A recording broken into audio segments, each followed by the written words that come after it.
Halo guys, welcome back to Lotolok ID dengan gue Philip Villarreal di sini. Hari ini gue bakal ngebahas terkait hukum pidana, yaitu apa perbedaan dari delik material dan juga delik formil. Oleh karena itu, check this out.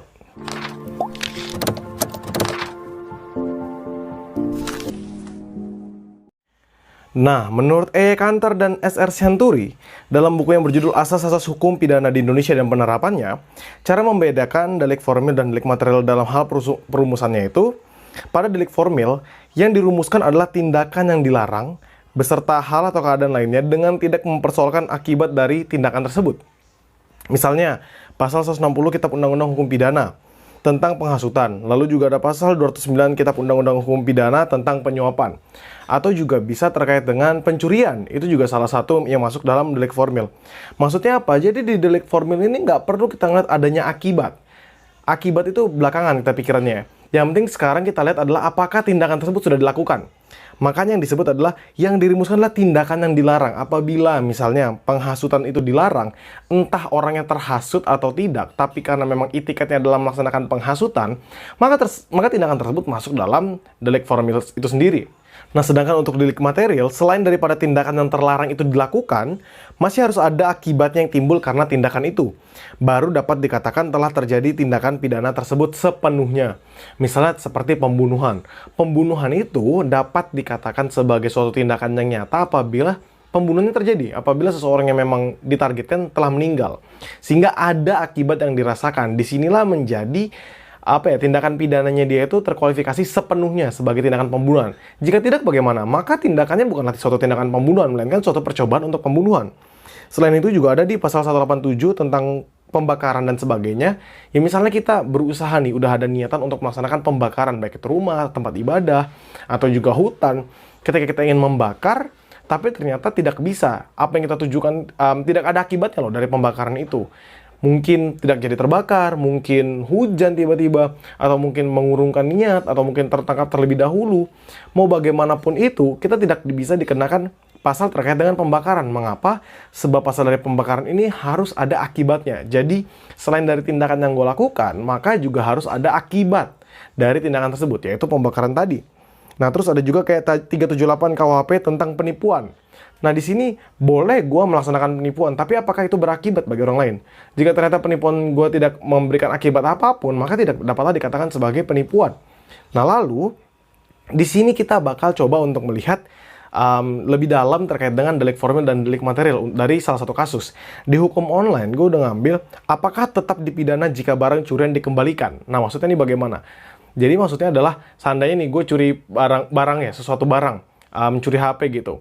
Lalu dalam 2-3 hari, gue sebenarnya udah dilaporkan. Gue udah dilaporkan atas pencurian, tapi karena gue nggak bisa tidur, nggak tenang, gue datang kembali kepada pemiliknya, lalu gue balikin. Nih, sore gue udah curi ya, nih gue balikin. Pertanyaannya adalah, apakah masih bisa dipidana tindakan gue itu? Pencurian tadi apakah masih bisa dipidana? Nah, ternyata terkait dengan pencurian ini kita harus pahami dulu nih terkait dengan delik formil dan delik material. Formil itu delik yang menitik beratkan pada tindakan, seperti apa yang tadi udah gue jelaskan, dan delik material itu adalah delik yang menitik beratkan pada akibat. Nah, tindakan seseorang tetap dikatakan sebagai pencurian meskipun barang yang telah dicuri dikembalikan dan korban tidak mengalami kerugian. Mengapa demikian? Sebab delik pencurian dirumuskan secara formil yang lebih menitik beratkan pada tindakan bukan akibat dari pencurian. Jadi apabila gue telah melaksanakan pencurian, maka tidak peduli apakah hal tersebut berakibat atau tidak, karena tindakan yang dilakukan oleh gue itu adalah tindakan yang dilarang. Sehingga mau tidak mau, secara langsung hal tersebutlah bisa langsung dititik beratkan terhadap tindakan gue. Jadi walaupun gue mengembalikan, tapi tindakan gue sudah terlarang dengan mencuri, gue masih dapat dikenakan tuntutan pidana.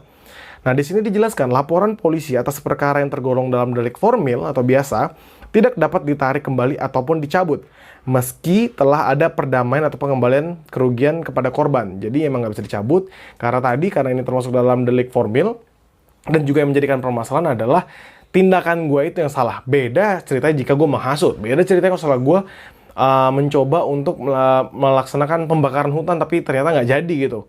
Yang memang harus ada akibatnya. Sedangkan terkait dengan pencurian ini, bahkan tidak ada akibatnya pun, gue masih dapat dikenakan. Nah, tapi yang perlu diingat adalah, dalam suatu kondisi, pencurian ini dapat dianggap sebagai delik aduan. Kan tadi gue udah bilang, ini delik formil. Harus ada akibatnya, tidak perlu ada akibatnya, tapi memang bisa langsung ditangkap gitu. dia jatuhnya nanti ke delik biasa. Tapi ada nggak sih pencurian yang masuk delik aduan? Ternyata ada. Pencurian yang masuk dalam delik aduan itu adalah pencurian dalam keluarga. Karena kan ya anak-anak kecil kan nakal, kalau misalnya kita curi uang orang tua sendiri atau ngambil atau gimana pun lah, hal tersebut harus diadukan apabila memang terjadi kerugian yang sangat besar. Namun memang dalam keluarga sendiri terkait dengan pencurian di dalam keluarga ini memang harus adanya delik aduan, harus ada pengaduan dari salah satu anggota keluarga. Sehingga gitu doang yang gue pengen jelasin terkait dengan delik formil dan delik material, sehingga kita dapat membedakan nih, apakah tindakan kita ini dikualifikasi atas tindakannya yang dilarang, atau apabila tindakan tersebut mengakibatkan suatu hal yang merugikan orang lain. Jika kita memahami hal ini, maka kita dapat dengan mudah mengetahui hukum pidana secara holistik. Salam demokrasi.